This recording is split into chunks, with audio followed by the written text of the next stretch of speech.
Hello, everybody. Hello, everybody. We are excited about this beautiful boundary setting series that we've created. We are about to launch into part two, which is our design business boundaries for quoting and pricing. So, more Yep. essential boundaries to ensure you are running a beautifully functioning, happy, and thriving design business. That's what this series is all about. Yes. We want to Yeah. make sure we have you covered for all those little tricky Yep. situations that pop up and just make sure that you are feeling more comfortable around getting money, getting paid, all those sorts of things that tend to be shut down factors for a lot of designers in Yeah. business. Yeah, it happens time and time again. We see it all the time. So we want to be able to empower you and give you some ideas to get you out ahead of it. So following on from episode 43, the new client relationship boundaries, these boundaries will have you covered for those really tricky situations that arise from money and getting paid, just like Chris was saying. So we're talking about money, we're talking about what our work is worth and asking for a prompt payment. And money is the single hardest thing to talk about in business. Wouldn't you agree, Chris? Yeah, it's really hard. It's one of the hardest aspects of running a It's design business. so hard. And that huge block that we feel is sometimes insurmountable for a lot of us. And what happens is we don't end up getting paid, or we end up working for a ridiculous amount of money and it just feels heavy and you are resentful and it's not sustainable. So we want to remind you that you are worthy of charging the right amount of money for your work and for your creative intellect and your secret sauce. So we've got some beautiful boundaries that help you to make sure that you are getting paid on time and being paid what you're worth. So let's dive in. Okay.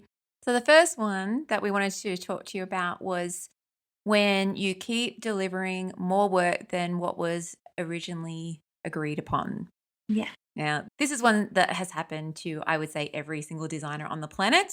Yeah. if Yeah. you have if you have missed this one and you're a designer, well then congratulations to you. Well But done. I I want to see your briefing process. Because it really happened. It happens to all of us. It happens to the best of us. And it's kind of natural and normal for a project to roll and become really organic and evolve. And that's what happens. And the excitement and momentum of a project just takes its own natural course. And but what happens is additional elements sneak in, and before you know it, you're doing things that weren't originally a part of the scope of work. And they can sneak in, can't they? They can sneak in as being a part of the project, a part of the job. So we want to make sure that we have a boundary around keeping the scope of work really, really clear. So Mm, the suggested boundary for that is a comprehensive, watertight briefing process. That's the start. That briefing process needs to directly inform your quoting process.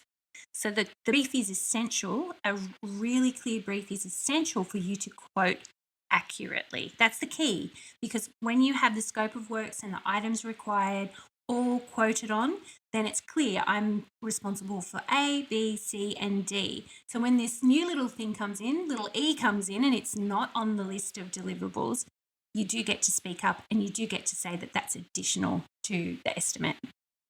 yeah, and it's never too late to speak up. No. I think that's the thing that happens. So the parameters change, the goalposts shift, and then the designer doesn't speak up about it, and it becomes like a roller coaster, and you're just like on this ride and you don't speak up or you don't reach out. So the boundary also is speaking up and saying, "That's great. I would love to make that change for you. Yes, let's go on this direction, but this is a brief change." So this is different to the inclusions of the original design quote. So we just need to provide a revised quote for you and Yeah. get that approved. It's okay if this happens, but it needs to be requoted and that needs to be approved Yeah. before you continue, before you Yes. proceed with those changes and amendments. And if you don't have a system in place or a boundary in place to catch those extra pieces of the puzzle that come in as a project evolves, what will happen is that you will get resentful of always doing additional work, always doing more. But what we want for you and for your business is to get excited about the evolution and the addition to elements to a design project, because that is essentially your business is growing as well. So we want you to get excited by it and actually have a really positive foot forward every time that happens and say, look, that's so exciting. I can see how that would be really beneficial to add to the scope of works. Let's get it in there and I'll get you a new estimate straight away. So get excited by it rather than resentful by it. And I think that little paradigm shift will make all the difference in you being able to speak up about it being additional, because you'll see it as additional. You'll see it as a wonderful thing that's just happened. This project has grown, which is wonderful. We all want that, but we just need to make sure that we are paid for that additional work that's about to happen, because it's extra gold. It's extra secret sauce of yours. So we need to make sure that you're covered. So boundary. I feel like we need to do this little emoji all the time. Boundary. Yeah. Boundary is making sure communication is really, really clear, making sure expectations are really clear. And then if it changes, you need to communicate it. Yep. Watertight brief leads to a really accurate cost estimate, leads to a really clear scope of works, items included, really clear. So there's no ambiguity. That's what we want. So that then when new things pop in, it's really obvious to you and to your client what that is. So yeah, that's a good one. And side note to that boundary, that watertight brief needs to be signed off on and approved. Yes. So that it's like a legally binding contract, so that it's very clear on both sides exactly what the goalposts are. What we need to have in our proposal, what is going to be included, really clear breakdown of all of those inclusions, all of those expectations, a schedule, a number of concepts that are going to be delivered. And we liked that to be only one, please. Chris and I are massive believers of the single concept presentation. And if you haven't already listened to it, please go and listen to our podcast, How to Present One Concept with Confidence. I think it's episode 8. It's an early one, but it's one that we're really passionate about. So you would include that in your proposal as well. So all of the things that need to be really clear for both parties, you have that in your proposal. So it's really, really clear when extra work comes along, and you do have the right to mention it and then quote for it. Yeah, we'll link that in the full show notes as well on our website. Yeah. All right. Another problem. So another problem that will pop up is you're not being paid on time or at all. And that's horrendous. If that's happening, that's not great, because that's not sustainable. So we've got to make sure that we have an awesome system from the get-go, a boundary from the get-go, to make sure that you are being paid a deposit from the beginning. So we love the idea of 50% upfront, and then 50% is then paid at a set date. We love date payments rather than end of project payments.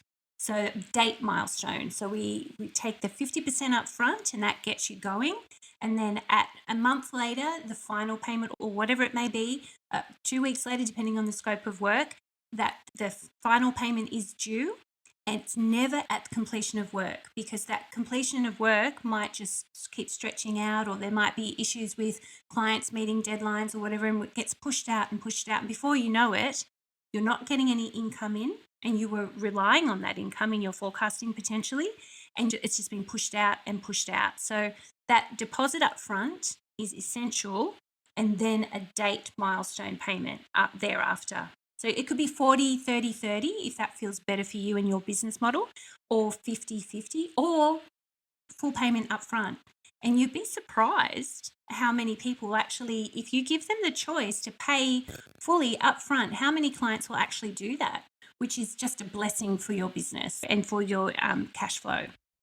Always have the option. I don't think people realize that. Always have the option, because you don't know what the cash flow position of your clients are. You don't know whether they might be wanting to reduce a tax debt or a tax obligation that's coming up. And they might really want to have a big expense just to wipe that out. So always give the option of paying in full. And that is brilliant for your cash flow. We've had so many clients pay us in full, haven't we, Chris? It's incredible. We give them the option, and then we receive the payment. Like, oh, that's been paid in full. There you go. We didn't know that they'd take that option up, but often they do. So, yeah, don't be afraid. Yeah. Yeah. You can also consider incentives like a little early bird discount payment or a late payment in your contract as well. So that might be a disincentive. Yeah. Look, it is a serious issue, though, this whole idea of designers working for free for a big chunk of the project. And it's not sustainable. No. You've got financial obligations, and it's ridiculous to expect that you wouldn't be paid until the very end of a project, until it's all wrapped up nicely with a bow. That's just not realistic at all. And we always have jokes with our one-to-one clients and within the academy, all the students in the academy. It can be a funny haha joke like, oh, yes, my partner says I'm operating a charity and things like that. But this is serious. You need to support yourself so that you have a sustainable business and a beautiful life moving forward, and you won't be having to go to get a job somewhere else. We don't want Yes. that for you. We don't want that for you. So, another boundary to set is if a date based payment is missed, absolutely don't proceed any further. So, what happens is a client will miss their payment deadline, but then still be expecting you to keep going with the work. But it's essential that you set a really firm precedent when a payment is delayed or you do not receive the payment. So that's okay. I will just pop the project on hold until I receive payment. No problem at all. Be aware though that by stalling the project, your deadline might shift out, that another project might come in. You may end up, if you want to stick to your original deadline, we may have to actually have rush fees put in there. And we talk a little bit about rush fees in another boundary coming up. But rush fees is something that are essential.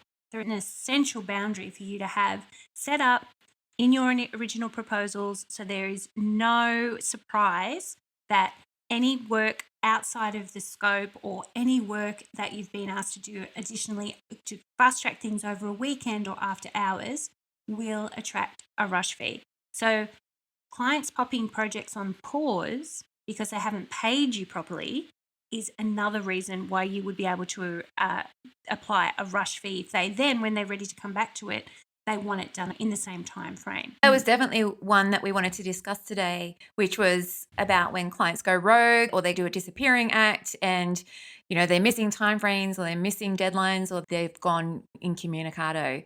So like John was saying, a suggested boundary for that is to ensure that you have some clauses in your contract that are going to cover it, like the rush fee or a reactivation fee, because clients don't realize, do they, Don, the amount of brain strain and effort that it takes to get back into the groove of a project. Interrupt the flow.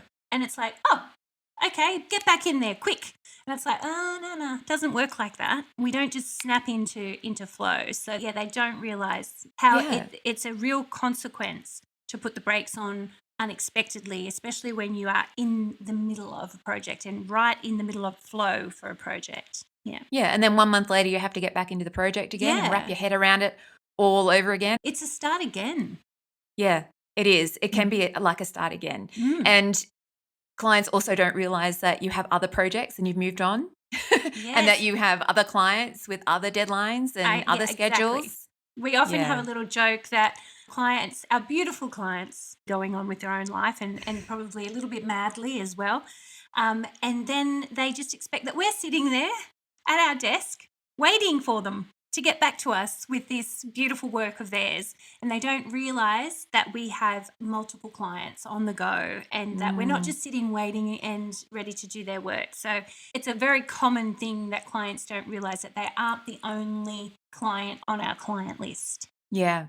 I think there's other boundaries that you can set to resolve this problem as well. So you can have reminders and schedules. So we need to be reminding our clients too. It's part of project management. We do get into project management in the next one. So this is more about the money aspects of things. But yeah, having those little scheduled reminders to make sure that they are on track and having a system set up so that you know that they're receiving the notifications, you know that they're receiving the emails that you're sending Yeah. and they're responding.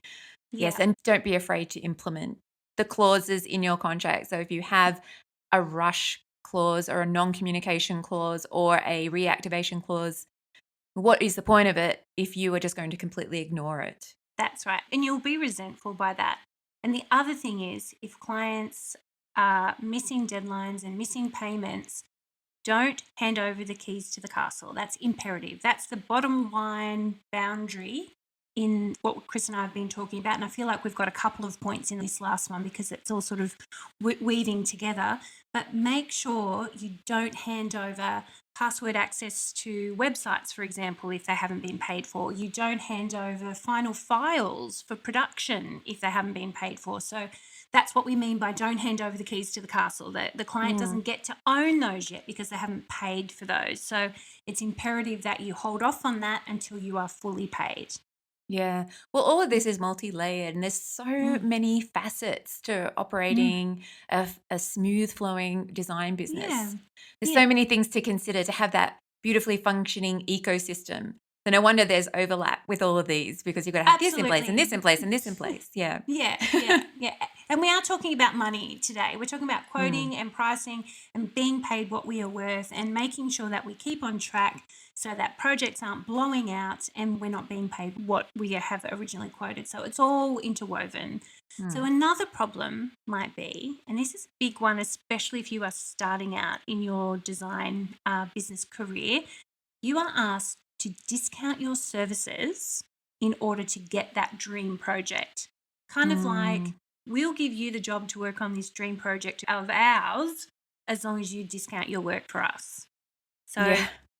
Chris and I are like, this is a no-go. We do not ever discount our work. It's setting you up for all sorts of misery if you start discounting your work. And it's a precedent you don't want to set with a new client, a new dream client especially, by discounting work from the very get-go, out the gate.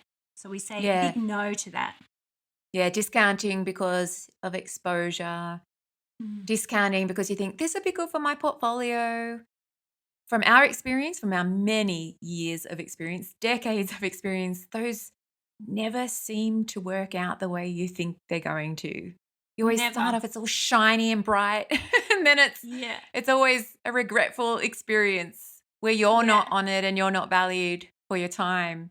And then you That's don't right. actually get what you want for your portfolio in the end anyway, Yeah. or you don't get the exposure that you had been promised. So it's Yes. the boundary that we need for this when somebody suggests it, when they reach out about it, is to have a script ready to go Mm-hmm. to explain why this is not possible, that you have a thorough process. Basically, your process is going to evidence the reason why you can't discount because the value in your process will be undeniable.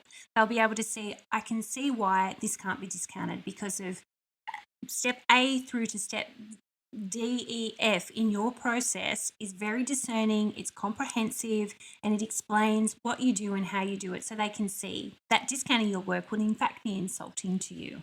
It would be like you going to a hairdresser and saying, okay, I'm going to give you a go, but what I'd like you to do is I'd like you to do a full head of foils today.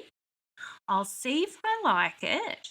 I'll offer you a little bit of money and I might come back again and get you to do my hair again in the future. Or going to a massage therapist and saying, if you could just do the top half of my back, and then I might consider paying you for the bottom half of my back.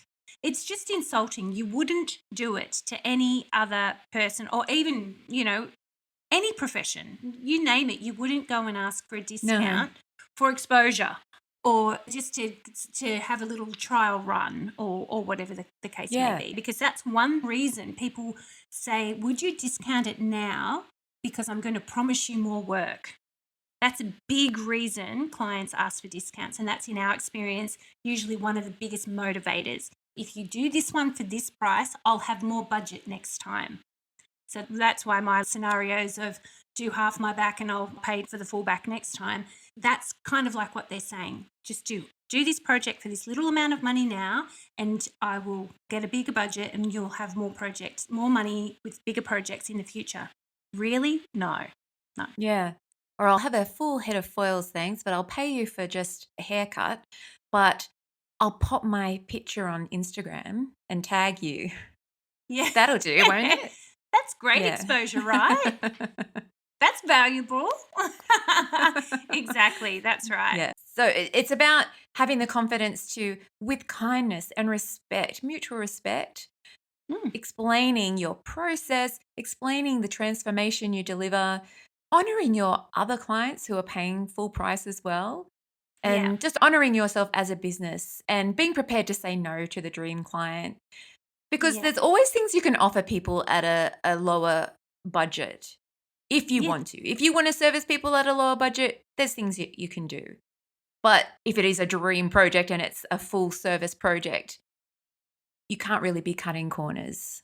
No, and that's exactly right, Chris. The client will, whether they verbalize it or not, they will believe or think in their mind that you have to cut corners in order to discount. So automatically your process has been diluted. Mm. That actually can lead to lack of respect for the work that you're doing because they believe that it's a quickie or a cheapie and that you've cut corners in order to discount. So their belief can be that the value just isn't there. And so that's a really sort of dangerous game to play because when you discount, that does diminish the value. Whether you like it or not, whether your client thinks that that's what will happen or not, it's naturally going to happen because they've got Mm. it for cheaper. So be really careful about that and be clear. So the boundary, we'll just reiterate boundary because I think we got really Mm. passionate there and the boundary wasn't as clear. So the boundary is a script ready to go that explains why it's not possible because of the way you work, your design process, and the transformation you aim to deliver.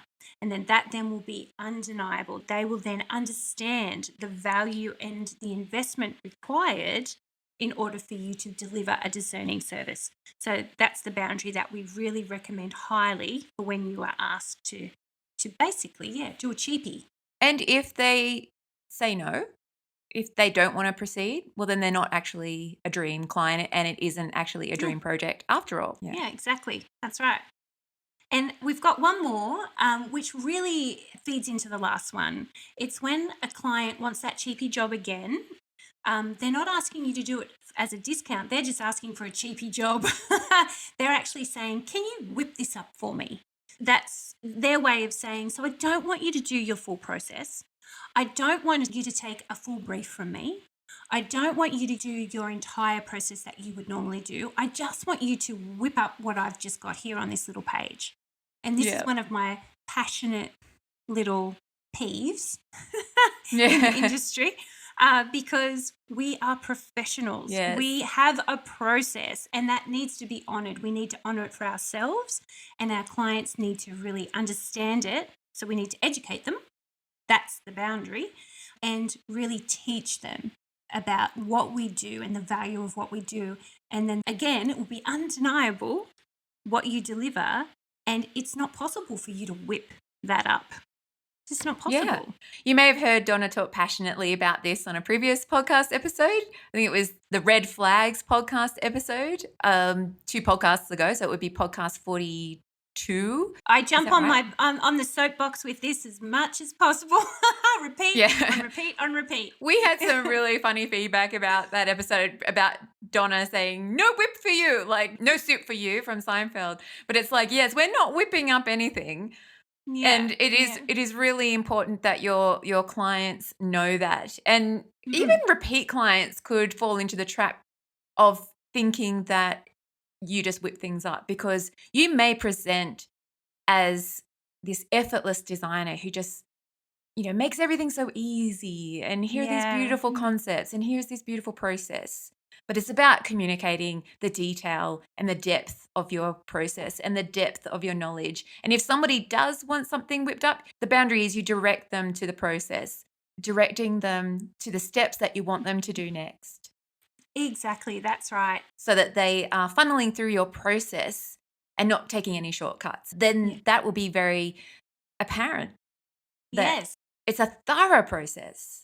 It is a thorough process. And I think it's actually okay to say something along the lines of, this looks fabulous, but to give it this project what it deserves, I need to go through my process, which is really comprehensive. And unfortunately, that means I can't whip this up for you. I need to really understand it and provide you with a discerning response. And that's just part of my values. You can say that in a really kind and respectful way. It's a bit of a designer's nightmare, really, when you are connected to like a school or some sort of organization and they know you're a designer and they're like, "Ooh, the designer, they can do the little flyer or they can do the poster Yeah. that we need for this thing." And they expect it to be so easy for you. But actually, you're a very discerning designer.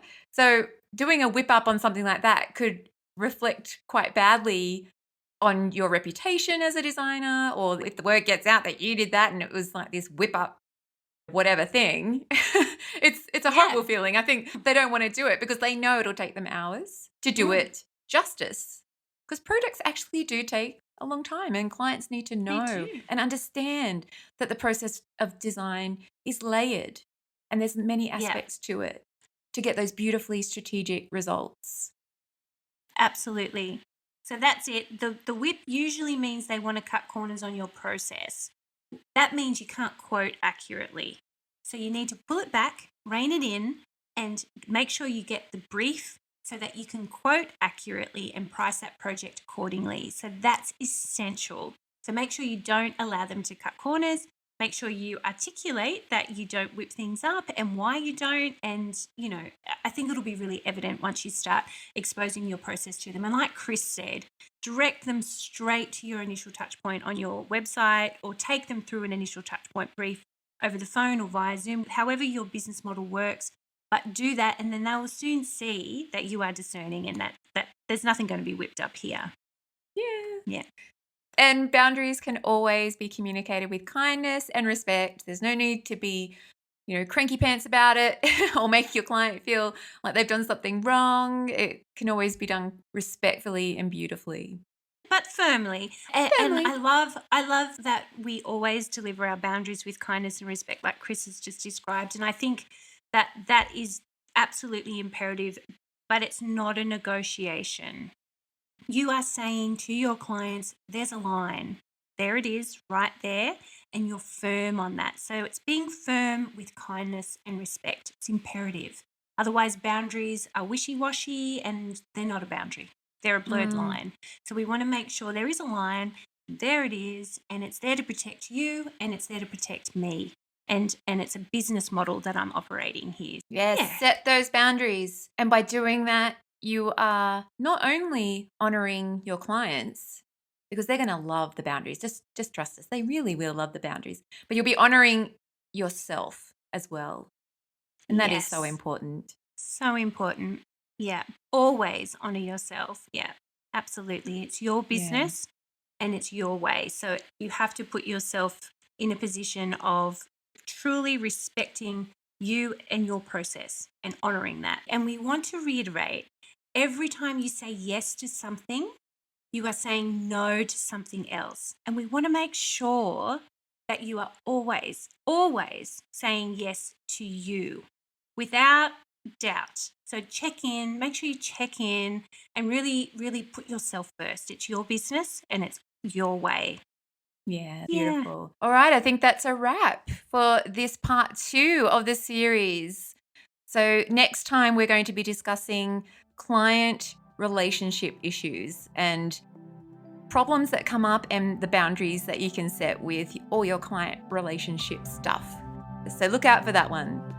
All right, beautiful people. Until next time. Bye. Bye.